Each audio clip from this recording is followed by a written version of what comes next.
Deputy Speaker, you're now recognized.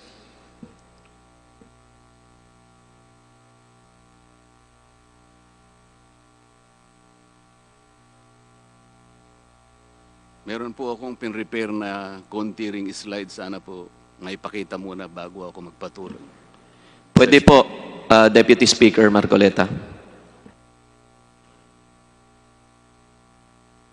Law, ibig sabihin batas. So kaya ginawa ang batas sa isang democratic country na kung nasaan tayo ngayon is para maging pantay-pantay ang lahat ng tao. Sa classroom may batas. Bawal lumabas o bawal lumabas. Pero pag sinabing pag nag-comply ka na bawal lumabas, pero may ginawa ka sa pinagbabawal nila, inayos mo yung law ng classroom nyo at sinabmit mo ulit, ay pwede nang pala ikaw lumabas. Mr. Speaker, No. my distinguished colleagues, hindi po nag-comply sa batas ang ABS-CBN, kaya hindi po sila pwedeng lumabas at magpalabas.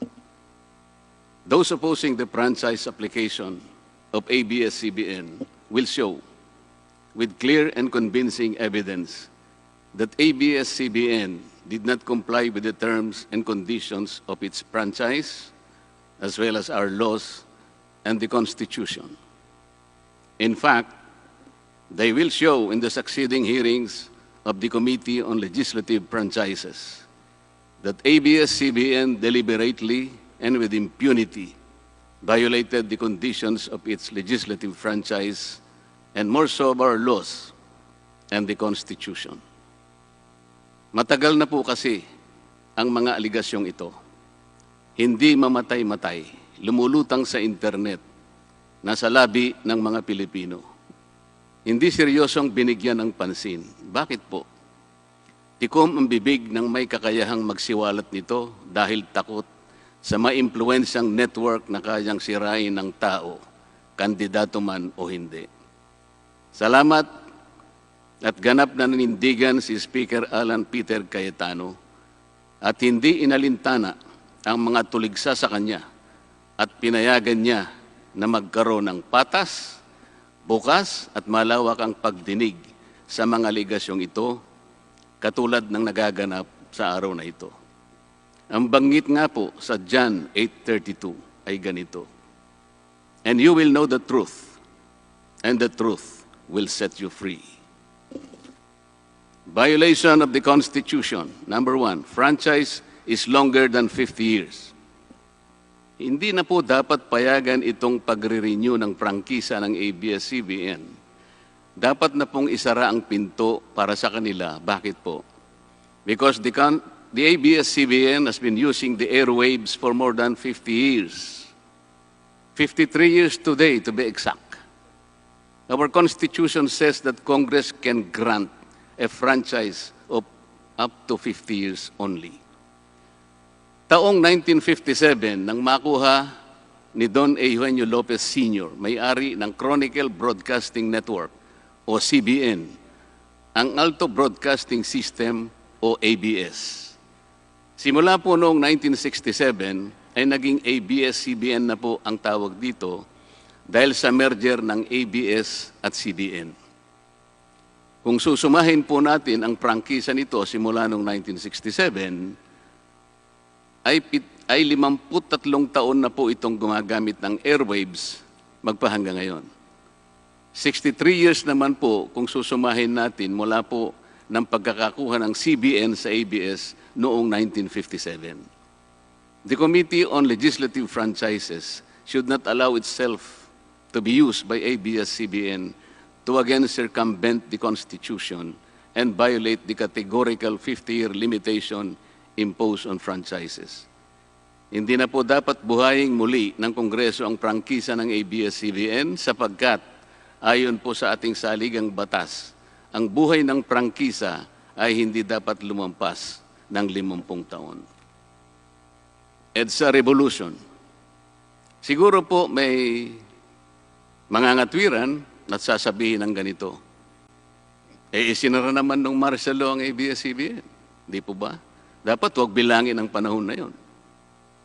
Tanggapin po natin sandali na isinara nga ang ABS-CBN simula Setyembre 23, 1972, pagkatapos na ideklara ang martial law. Pero hindi po ba nagbukas din ito agad matapos na ito ay mabawing muli ng pamilya Lopez noong EDSA Revolution? Hindi ba't kulang-kulang 13 taon din po ang namagitan na panahon? So let's assume that we subtract 13 years from the 63 years that ABS-CBN has been in operation starting 1957 when CBN acquired ABS. Hindi ba't 50 taon din po ang magiging resulta? Ibig pong sabihin, tapos na at paso na pa rin ang prangkisa ng ABS-CBN with or without martial law. Hindi ba't sobra-sobra pa rin ito at lalabag pa rin sa ating saligang batas? Naging palasak nga noong panahon ng martial law ang kantyaw na tama na, sobra na. Subalit ang mahalagang tanong po ng taong bayan na hindi pa nasasagot magpahanggang ngayon ay kung paano biglang nabawi ng mga Lopez ang ABS-CBN mula sa pag-aari ng gobyerno pagkatapos maitalaga ang Cory administration. Sinulatan po noon ni dating Senador Lorenzo Tanyada ang Presidential Commission on Good Government na isoli na sa mga Lopez ang ABS-CBN kahit may arbitration pang nagaganap sa pagitan ng pamahalaan at ABS-CBN. Na i-turn over po agad ang istasyon ng ABS-CBN sa mga Lopez sa kabila ng wala pang pagtukoy sa tunay na pagmeme-ari nito ayon sa kautusan sa Board of Administrators na binuo sa Letter of Instruction number 1 ni Pangulong Cory Aquino. Sa ngayon po ay wala man lang mailabas na papeles tungkol dito ang PCGG. Nagbayad po ba ang ABS-CBN sa Administrasyong Cory Aquino? Nag-public bidding po ba? Bakit tila ura-urada at habang magulo pa ang lahat dahil katatapos lang ng EDSA Revolution, ay biglang napasakamay na muli ng mga Lopez ang ABS-CBN? Nakabatay po ba ito sa batas? Hindi po ba dapat sagutin ng ABS-CBN ang mga tanong na ito upang mapanagot po ang dapat na managot kung meron man? Foreign ownership. Puntahan naman po natin ang muling pagbubukas ng ABS-CBN noong 1986. Pati po kasi noong panahon yun ay may paglabag na rin sa ating saligang batas. Ano po kaya yun? Dahil Amerikano at hindi Pilipino ang may-ari at namahala sa ABS-CBN na mariing ipinagbabawal ng saligang batas. Congress should deny the franchise application of ABS-CBN for its clear violation of the Constitution, requiring 100% Filipino ownership and management of mass media companies. ABS-CBN's former president, Mr. Eugenio Gaby Lopez III, was an American citizen when he took the helm of the company in 1986 as director, then president, and then chairman in the later years. It was only in 2000 that he petitioned for recognition of Filipino citizenship and was issued a certificate of recognition as a Filipino citizen in 2002. At kahit sabihin po nating wala na ngayon sa management ng ABS-CBN si Ginoong Gaby Lopez, nagpatuloy pa rin ba sa paglabag sa saligang batas ang ABS-CBN? Opo. Dahil magpahanggang ngayon ay nagbebenta pa po sila sa mga banyaga, mga hindi Pilipino, ng pag-aari o ownership rights ng ABS-CBN. Through an intricate web of corporate layering, ABS-CBN lets non-Filipinos to own its common shares through the issuance of Philippine Depositary Receipts o PDRs. In September 1999, the ABS-CBN Holdings Corporation offered 132 million Philippine Depositary Receipts underlying the 132 million common shares of ABS-CBN. Immediately prior to the closing of the PDR's offering, Lopez Incorporated, the main stockholder of ABS-CBN Corporation, transferred 132 million ABS-CBN shares to ABS-CBN Holding Corporation, its alter ego. With the many rights afforded to the holders of these PDRs, most of whom, if not all, are foreigners, ABS-CBN Corporation virtually allowed these foreign holders beneficial ownership and potential voting rights. This is a circumvention of the strict foreign equity restriction imposed by the Constitution on mass media companies. Quite obviously, the ABS-CBN PDR instrument, a creative financial mechanism, is being used as a subterfuge to indirectly own the underlying ABS-CBN shares of stock. Violation of workers' rights under the Constitution. ABS-CBN violated the rights of its own workers. It denied them their just share in production as required by the Constitution. It committed unfair labor practices, which consequently denied its employees the benefits required by law to be provided to all employees. Isang halimbawa po dito ay ang asunto na isinampa ng halos 100 o mahigit sa 100 manggagawa ng ABS-CBN sa National Labor Relations Commission o NLRC dahil sa pagtanggal sa kanila dahil sila raw ay mga talents lamang at hindi mga regular na empleyado. Nanalo po ang mga manggagawa sa NLRC at maging sa Court of Appeals. Bakit hindi na lang nila sinunod ang hatol at umapila pa ang ABS-CBN sa Korte Suprema? Ito ba yung sinasabi po kanina sa opening salvo na ang pagmamahal sa kanilang kapamilya ay ganun na lamang? Mali naman po yata na sabihin ng ABS-CBN na lampas sa 11,000 ang mga empleyado nito dahil kung ito po ay masusi nating iimbestigahan, may 2,661 at isa lamang 2,661 ang mga regular na empleyado nito. Ang karamihan po o mahigit na 8,500 na kawani ng ABS-CBN ay tinagurian nilang independent contractors or talents, project workers at contractuals lamang kahit na pang-regular na empleyo ang trabaho nila. Ayon po sa ating labor code, kapag pang-regular ang tungkulin ng isang manggagawa, dapat siyang gawing regular employee. Hindi dapat contractual. Hindi dapat independent contractor, talent, o kaya'y project worker lang. Malinaw na labag sa batas ang ginagawa ng ABS-CBN. Sana ay ibalita rin po ito ng TV Patrol upang mabunyag ang libo-libong endo sa kanilang bakuran. ABS-CBN has not regularized its contractual workers and talents despite performing the functions of regular workers.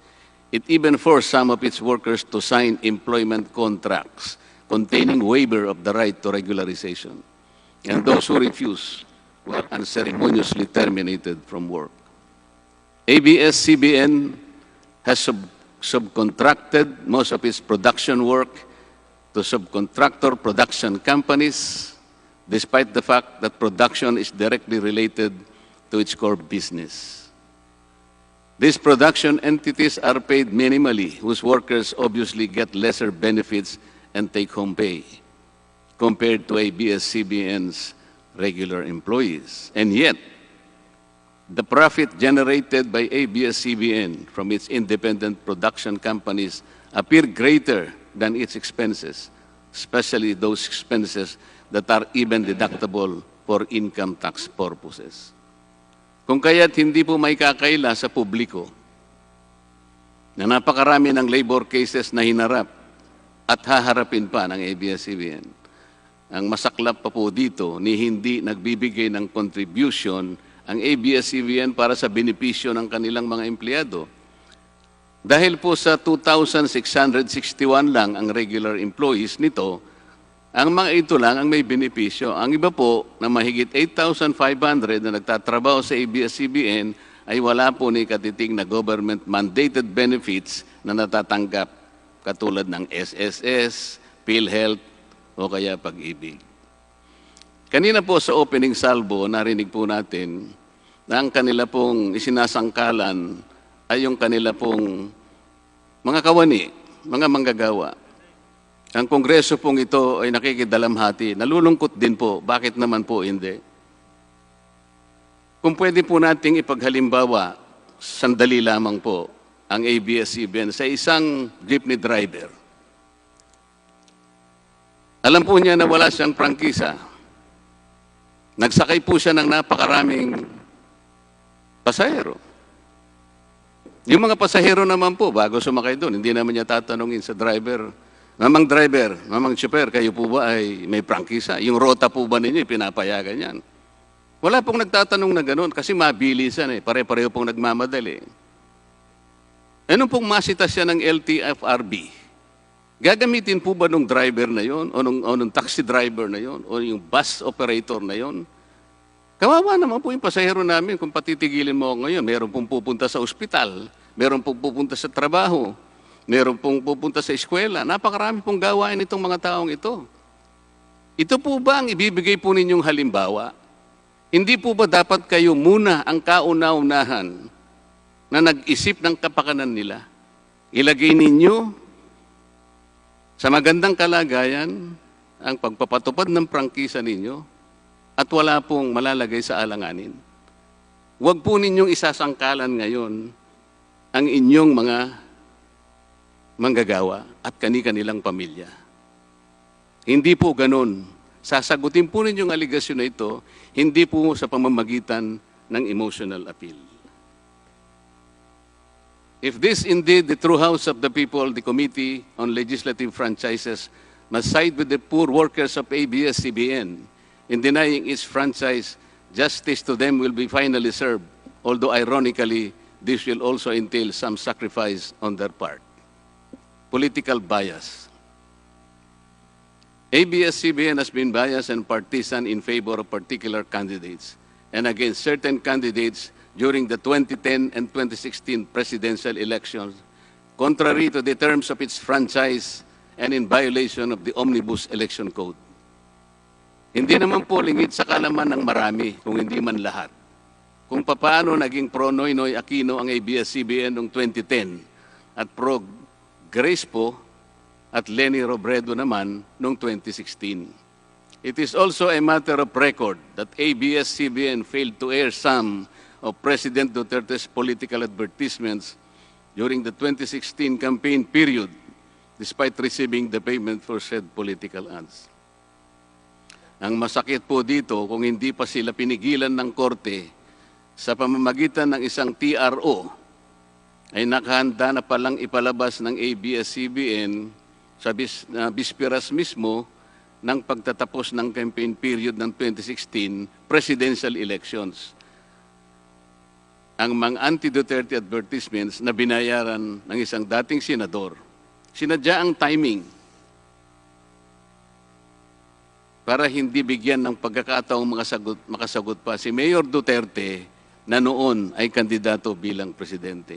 Mabuti na lamang at napahinuhod ng ang korte ng petisyon ni Speaker Alan Peter Cayetano na noon po ay Vice Presidential Candidate ni Pangulong Duterte at dagliang nag-issue ng TRO ang korte sa ABS-CBN.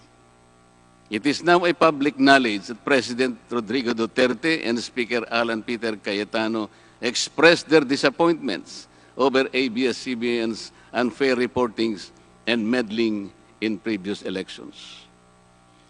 For those opposing the franchise application, hindi na po dapat payagan ng ABS-CBN na muling pakialaman ang politika sa ating bansa. Panahon na para ang taong bayan ang pumili ng mga namumuno na gusto nila at hindi ang napipisil ng ABS-CBN. Paalala lang po sa ABS-CBN, you are a broadcasting company, not a political kingmaker. Either you play ball or you play fair.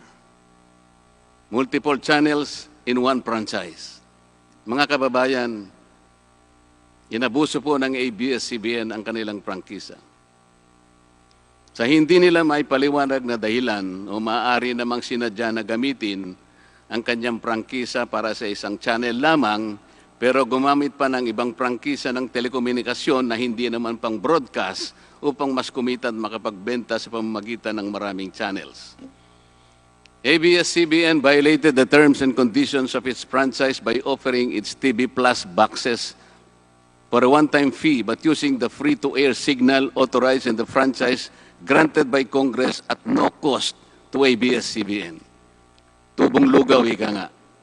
But this practice of ABS-CBN without permission from Congress or the National Telecommunication Commission is killing the cable industry, which depends on monthly based subscription of its clientele. At bukod po sa pagbebenta ng TV Plus box sa publiko, sa Kapamilya Box Office Channel na nakapaloob dito, ay nagawa pang maningil ang ABS-CBN sa bawat pelikulang gustong mapanood ng publiko sa KBO Channel. Ibinenta na nga ang TV Plus box, ibinenta pa rin ang mga palabas na pwedeng mapanood sa TV Plus box. Dobleng tubong lugaw na po ito. Hindi po saklaw ang mga ito sa prangkisa na ipinagkaloob ng Kongreso sa ABS-CBN.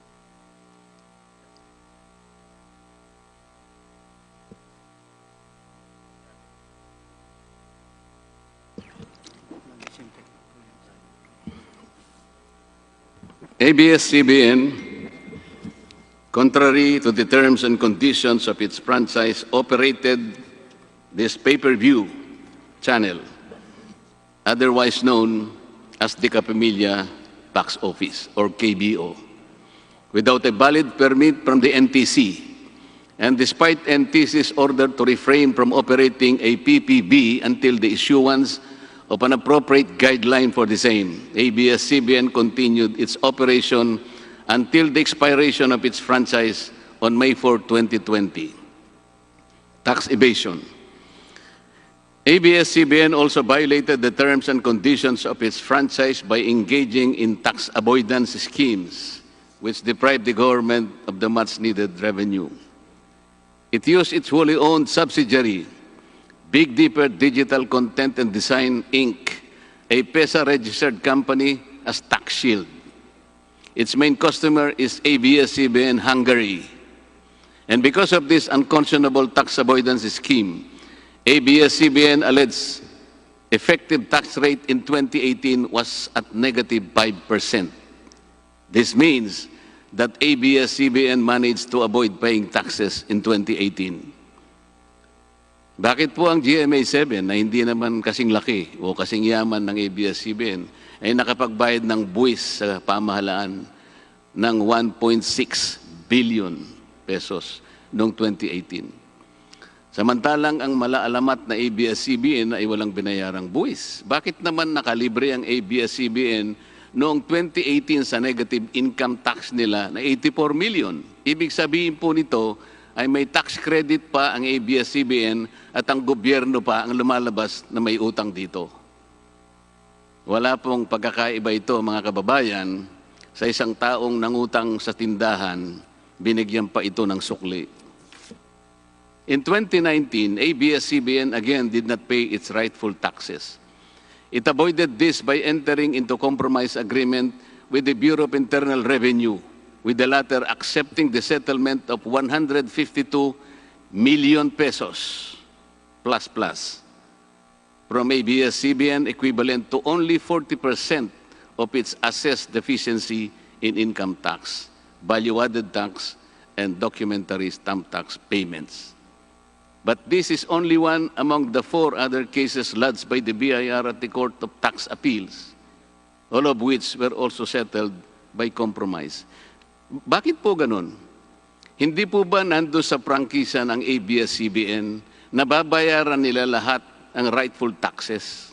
Kinakailangan po bang sila ay habla pa ng BIR bago sila mapilitang makapagbayad lamang kahit settlement lamang? Ang linaw po ng kanilang prangkisa na babayaran lahat ang kaukulang buwis. Bakit kailangan pong sila ihabla at idemanda pa ng BIR para lamang sila ay makapagbayad?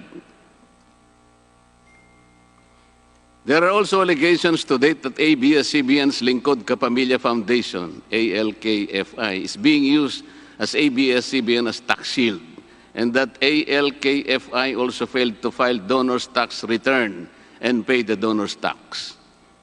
Ito po ang mas nakalulungkot dito, mga kababayan.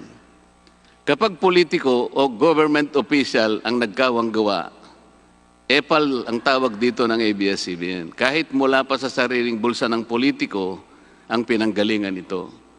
Pero kapag ito ay galing sa lingkod kapamilya, puro pangalan ng ABS-CBN ang kanilang pinangangalandakan, katulad po ng nakita natin ngayon. Alam naman natin na galing naman sa lahat, sa mga donors ang pondo na ginamit nila. Meron po kayang nanggaling sa yaman ng ABS-CBN. Di baling ang pantulong ng ABS-CBN ay galing sa donasyon ng ibang tao. Di baling ang perang pantulong ay mula sa tax avoidance ng kumpanya. Ang mahalaga ay mapalabas nila sa pamamagitan ng sa mamamayan, katulad po ng nakita natin ngayon na napakabuti at napakabait ng ABS-CBN.